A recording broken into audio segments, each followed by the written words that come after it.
What would I think of an MMO that tried to use a gear system like Path of Exile? I think that that's just one part of a system that could be good. A lot of people say to me, what about a game that uses this system? What about a game that uses that system? And I'm not having a go at you for this. I'm just kind of pointing it out in general. One system does not make or break a game. One system is not going to be the reason that you do or don't play it. It could be the reason that people hate it or love it. But often it's not about just talking about the system in general, it's about the implementation. It's about how it works, why it works. And people say, what about a game that did this? Well, if it was that simple, you'd just take the best things that all the games do and then just throw them all together into one go.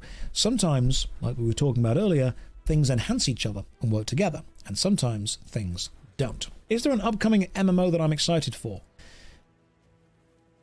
I don't know, because the MMORPG world has such a high expectation for every game that comes out.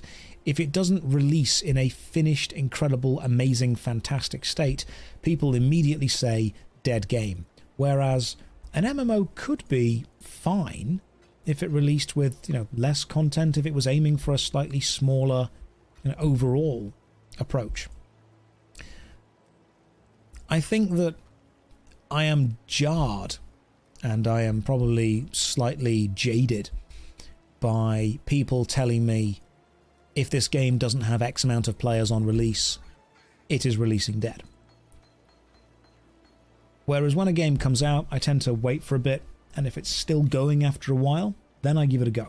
Because I don't want to jump on the hype train, enjoy it for a couple of months, and then move off to something else. I like things that I can invest time into, slowly learn, get to know, that kind of stuff. I think that's why WoW was so huge when it launched. I think that WoW launched into a genre that was just beginning to boom and wanted that. There is such a thing as right place and right time. And I think, because when World of Warcraft released, a lot of people said, oh my god, this is so much simpler than EverQuest. People accused it of being the kiddie version, but actually it was kind of what people wanted. There was a level of complexity that appealed to people there. So here's one thing that really gets to me. So many new MMORPGs coming out keep saying, we're going to be the old school hardcore MMO like you remember. They're still going. You can still go and play EverQuest. You can still go and play Meridian 59. People seem to think that you will find a successful game if you just release an old school hardcore MMO like there used to be, but you're not releasing into the same kind of video game landscape. You're not releasing into the same reality. In fact, recently, Nexon were forced to release the monetary gain by, I think it was their top 10 players, the top 10 highest paying players over the last 10 years. And one player was spending, I think it was $150,000 a year on Nexon games.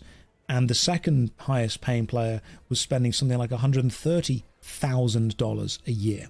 So unfortunately, when you want to release an old school hardcore MMORPG into this gaming environment, you have to understand, if you make a pay to win game, one high paying player is worth 1,000 mid-paying players. One whale spending $100,000 a year is worth thousands and thousands and thousands of other smaller players. But the whales need krill to eat, so you need to appeal to everyone else. What would you rather have? Would you rather have, again, I mean, someone pointed it out, the one high-paying whale player was equivalent to 4,000 players paying a $15 a month sub fee. What do you think is easier for you to achieve? 4,000 people who want to pay $15 a month, or one person who's got more money than sense? It is so much easier to find one rich person. Someone once said to the guy that owns Rolex, "What's the watch business like?" And he replied, "I don't know. I'm in the luxury business." That is the attitude shift that has hit the MMORPG genre in general. It's not necessarily about making the best MMORPG. For many of the people that control the money that is required to make these kind of games, It's about making a return on investment. Spot on in the chat. Making a good game is much harder than making a casino disguised as a game. Because there are mathematical studies for the most efficient way to make a successful casino. There are no mathematical studies for the most efficient way to make a successful, loved game. Because if there were, everyone would just do that and thus make more money. Yeah. You say that one player is so much easier to lose their interest, lose the income. I'd choose the thousands any day for long-term success. You could do, but you're not looking at long-term success. You don't need long-term success. You don't need to support 4,000 people for every one person. So let's say you've got 10 high-paying players who are battling each other out. That's 40,000 people. Would you rather have 10 people who are going to try to outspend each other? Because, God, 10 people who try to outspend each other, you can focus your customer service on those guys. You can make them feel fantastic. You can make way more money serving one billionaire than you can serving 10,000 middle-class people. Because that money just doesn't matter to that person. So yes, you lose a greater chunk of your income, but remember, you're also not really aiming for this long-term. You're aiming for this to make profit and then move on.